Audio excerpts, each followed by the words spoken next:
मन में मत कुछ खार करो, तुम हो कौन कहां से आयो,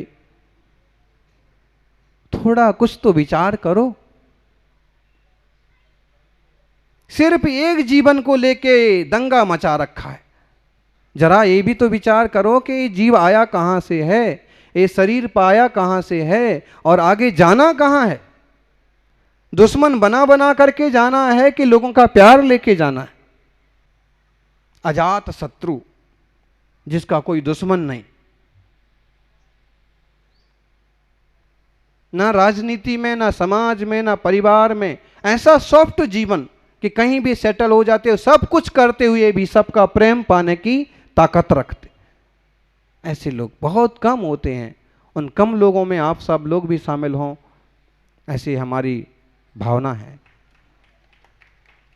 जो कि गांव के लोग तो यूं भी अच्छे ही होते हैं, अक्सर कर शहरों में ज़्यादा खींचतान होती है, और वो भी ज़्यादा हो मेट्रो सिटी, इतना ज़्यादा अपरिचय बोलो या इतना ज़्यादा खींचतान, पड़ोसी पड़ोसी को भी नहीं पहचानता।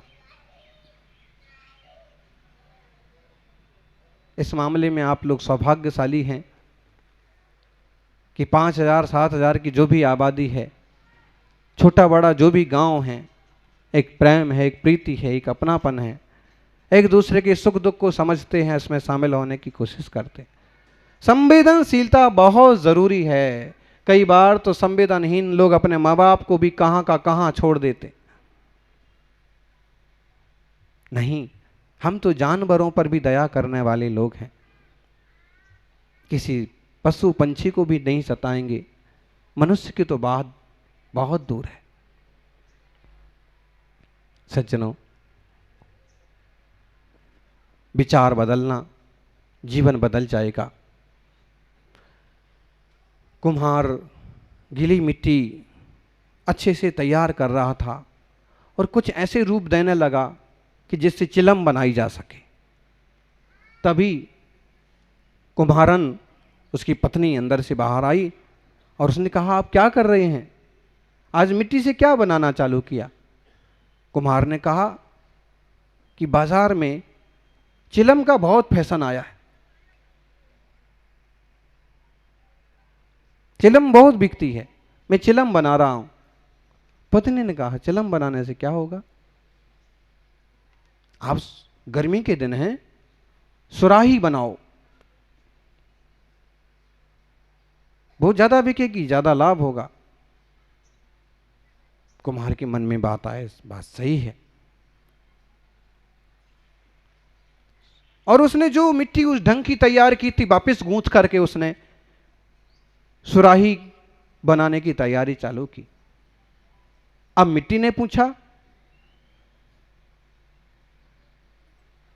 अब तुम क्या बना रहे हो?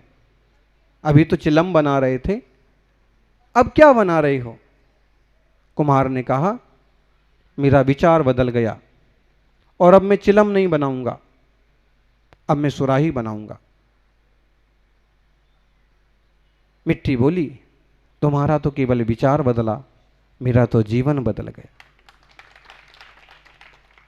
तुम्हारा केवल विचार बदला, अगर तुम चिलम बनाते तो मैं खुद भी जलती और दूसरों को भी जलाती, खुद के हृदय में भी आग रहती और दूसरों को भी आग लगाती, कैंसर पैदा करती।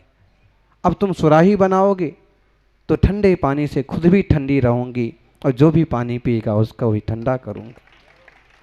तुम्हारा केवल विचार बदला, मेरा तो जीवन ही बदल गया। कई बार एक व्यक्ति का विचार बदलने से कितने सारे जीवन बदलते हैं। एक आदमी के सुधर जाने से, एक आदमी की सोच सुधर जाने से कितने सारे लाभ होते हैं। जरा सी गलती से कितने से नुकसान होते हैं। बताओ, सबसे बड़ा चोर कौन है? बता सकते आप? नहीं। सबसे बड़ा डिफॉल्टर कौन है? मैं खुद, वो तो बहुत अंतर की आध्यात्म दृष्टि की बात हुई। अगर व्यवहार की बात करें ना, तो ये जो प्याऊ होती है, पानी पीने का घड़ा रखा रहता है और उस पर से जो गिलास और लोटा चुराता है, सबसे बड़ा चोर। क्यों? तुम्हारे पीछे 100 लोगों का काम बिगड़ने वाला है, 200 लोगों का काम बिगड़ने वाला है। कहाँ पानी कैसे पिएंगे? डिफॉल्टर, गांव की सड़क और नालियों में से सीमेंट खा जाने वाले लोग, आए दूसरे दिन वापिस गंदगी पैदा हो जाएगी, फिर लोगों को चलना मुश्किल होगा। अपने थोड़े से स्वार्थ के लिए इस खेत से पाइप उस खेत ले जाने के लिए बड़ी सड़क खोदने वाले लोग, कितने लोगों का नुकसान किया। सड़क क्यों खोदी? पहले से पाइप फंसा देना था, और अब पहले नहीं फंसाया तो जब गाड़ी नहीं निकलती है तब पाइप रखो, कुछ दूसरी व्यवस्था बनाओ। सड़क क्यों खोदना? गंदगी क्यों करना? स्वच्छ रहिए, स्वच्छ रखिए, मन भी जीवन भी, सबका मंगल होगा। बोलिए 24 तीर्थंकर भगवान की। बोलिए परम आचार्य श्री आदि सागर जी महाराज की, आचार्य श्री महावीर कीर्ति महाराज की, तपस्वी सम्राट गुरुदेव आचार्य श्री सन्मति सागर जी महाराज की। एक दिन बरसात गिरी, एक दिन बरसात गिरी और कानों में धीरे से इतना कह गई। एक दिन जोर की बरसात गिरी और कानों में धीरे से इतना कह गई, गर्मी किसी की भी ज़्यादा दिन नहीं रहती, चाहे सूरज ही क्यों ना हो।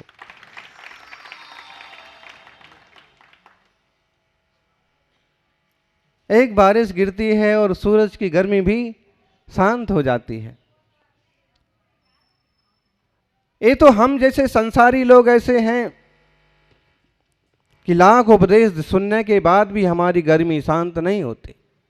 कोई भाग्यवान पुण्यवान जीव होता है जो ऊंचे ओहदे पर बैठ करके भी शांत होता है, सरल होता है। कोई भाग्यवान जीव होता है जो बड़ी संपदा पाकर के भी शांत रहता है। कोई सौभाग्यशाली होता है जो ताकत वाला होकर के भी और किसी को दुखी नहीं करता। वरना पैसे की ताकत, पैसे की गर्मी, तुम क्या बोले बाबा, तेरो पैसों बोले रे। पैसे की गर्मी होती है, पद की गर्मी होती है, प्रतिष्ठा की गर्मी होती है। कई बार लोगों को जाति की भी गर्मी होती है, कई बार अपने माँ बाप मामा काका की भी गर्मी होती है। आपने सुना होगा मध्य प्रदेश के एक विधायक ने एक सरकारी कर्मचारी अधिकारी को पीट दिया। एक मंत्री के बेटे ने, गर्मी खुद में कुछ औकात हो ना हो, लेकिन पिता की गर्मी, पिता के पद की गर्मी, ये जो गर्मी है ना, ये गर्मी तब तक रहती है जब तक समझ नहीं आती, और समझ आती है तो धन हो, पद हो, प्रतिष्ठा हो, उन्हें सब लोग अपने जैसे लगते हैं, सबके प्रति प्यार आता है, सबके प्रति अपनापन आता है। महावीर स्वामी जो कहते हैं जियो और जीने दो, बड़ी गंभीर बात है। क्षत्रिय थे महावीर स्वामी, और इतना बड़ा त्याग, इतना बड़ा तप कोई क्षत्रिय ही कर सकता। जिस तरह की तपस्या, प्रतापगढ़ में हम लोग थे और एक बहुत बड़ा आयोजन हुआ, महाराणा प्रताप की जयंती, राज्यपाल बीपी सिंह आए और उन राणा केपी सिंह सब पंजाब से, और महाराज जी को बुलाया, हमको बुलाया, संघ गया। खूब तेज गर्मी थी, खूब तेज, जमीन तप रही थी, अंगारे बरस रहे थे, और हमें वहां पहुंचना था, 12 बजे तक पहुंच जाना चाहिए था। अब 12 बजे माने कितनी गर्मी होगी, 10, 11, 12, गर्मी के दिनों में सूरज तो 8 बजे सड़क टोटल गर्म हो जाती। लेकिन जैसे हमारे जाने का वक्त आया तो पूरा मौसम एकदम ऐसे ही ठंडा हो गया। सब लोगों को बहुत आश्चर्य लगा कि ऐसा कैसे हो गया। उनको भी फिक्र थी, आयोजकों को भी फिक्र थी कि महाराज जी को निमंत्रण तो दिया है, लेकिन इतनी गर्मी में और नंगन तपस्वी और नंगे पांव और तपती क्या होगा? क्योंकि वो सभी क्षत्रिय युवक युवा मंडल छाता वगैरह भी लेके तैयार थे, लेकिन जब हम लोग गए तो किसी चीज़ की कोई ज़रूरत नहीं पड़ी। वहाँ पहुँच कर के जब उद्बोधन हुए, सबने अच्छी बातें कहीं, महाराणा प्रताप के ऊपर जितनी बातें कहीं उतनी तपस्वी मुनियों के ऊपर भी कहीं। हमारा जब आया नंबर, आखिरी में मुख्य आशीर्वाद, तो हमने एक बात कही, बहुत सारी बातें कहीं, क्षत्रियों को निर्व्यसनी होना चाहिए, किसी तरह का व्यसन जीवन में नहीं होना चाहिए, तभी हम अपने विवेक की, अपनी शक्ति की सुरक्षा कर सकते। एक खास बात ये कही कि अगर क्षत्रिय सम्राट बनता है तो महाराणा प्रताप की तरह होता है, और सन्यासी बनता है तो महावीर स्वामी की तरह होता है। दोनों में पावर लगती है। बिना तपस्या के, बिना तेज के, बिना ऊर्जा के यह तपस्या असंभव है। दिगंबर रहना खेल नहीं है। हर तरह की परिस्थिति में आनंद में शांत जीवन जीना। जिन्हें समझ में आ गया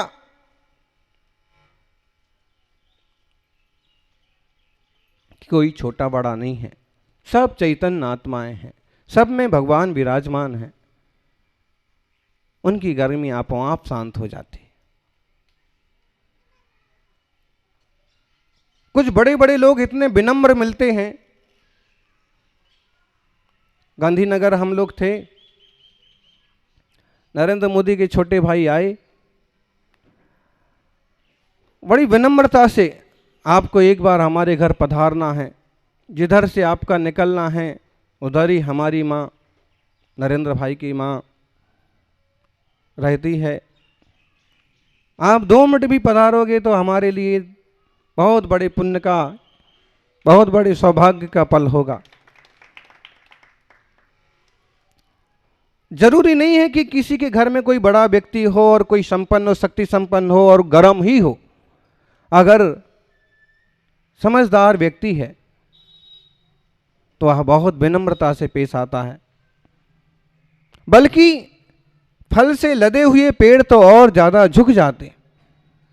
ऐसे जो संपन्न होते हैं, धनवान होते हैं, शक्तिमान होते हैं, बुद्धिमान होते हैं, वे और ज्यादा विनम्र हो जाते हैं। आप लोगों ने तपस्वी सम्राट सन्मति सागर जी गुरुदेव को देखा होगा। कभी ठाकरडा भी आए? नहीं आए। ठाकर लोगों ने बुलाया नहीं होगा तो आए नहीं होंगे। नहीं तो आप लोगों ने जिनने भी देखा है, बहुत बड़े तपस्वी थे। जीवन में उन्होंने जब से मुनि पद लिया तो कभी अन्न भोजन नहीं किया, सिर्फ थोड़े से फल और पानी, और बाद के 10 साल केवल छाछ और पानी, मट्ठा और पानी, वो भी 2 दिन के बाद एक बार, 2 दिन के बाद एक बार। क्योंकि हम लोग साधुओं की तपस्या ही ऐसी है कि एक दिन में केवल एक बार ही आहार होता है। आज हो गया 10-11 बजे तो कल होगा, और इन लोगों की तरह अंतराय हो गया, जीव आ गया, कीड़ा आ गया, बाल आ गया भोजन में, तो वो भी 24 घंटे के लिए त्याग हो गया। और उनका नियम ही था कि वो 48 घंटे बाद ही एक बार ही थोड़ा सा मट्ठा पानी खड़े खड़े हाथ में ही लेते थे। इतनी तपस्या होने के बाद भी वो प्रायः करके जमीन पर बैठते थे। छोटे से पतले से ज्यादा पतला सा पटिया होता था, उस पर बैठते थे। बड़े बड़े लोग, बड़े बड़े साधु संत भी उनके दर्शन को आते थे। एक दिन किसी ने पूछा उनसे कि आप तो इतने बड़े संत हैं, इतने बड़े त्यागी हैं, तपस्वी हैं, सेठ साहूकार मंत्री संतरी आपकी सेवा में हाजिर रहते हैं, देवी देवता भी आपकी आरती करते हैं। चित्री में हम लोग थे तो हमको बताया कि महाराज जी जहाँ विराजते थे चित्री में, वो कच्चा मकान था, मिट्टी का घर था। आज तो उस जगह पर जैसे महल खड़ा हो गया, बड़ा 3 खंड का।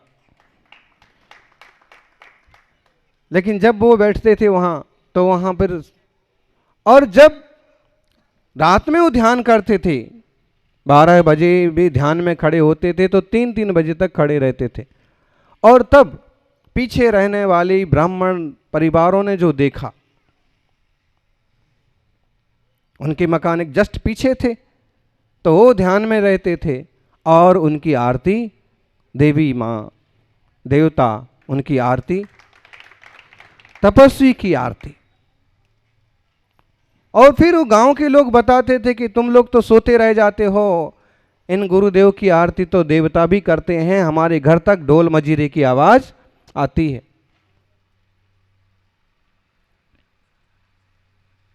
इतने बड़े तपस्वी आप हैं और आप जमीन पर बैठते हैं, आप ऊपर बैठा करो, कहते हैं। उन्होंने कुछ जवाब नहीं दिया।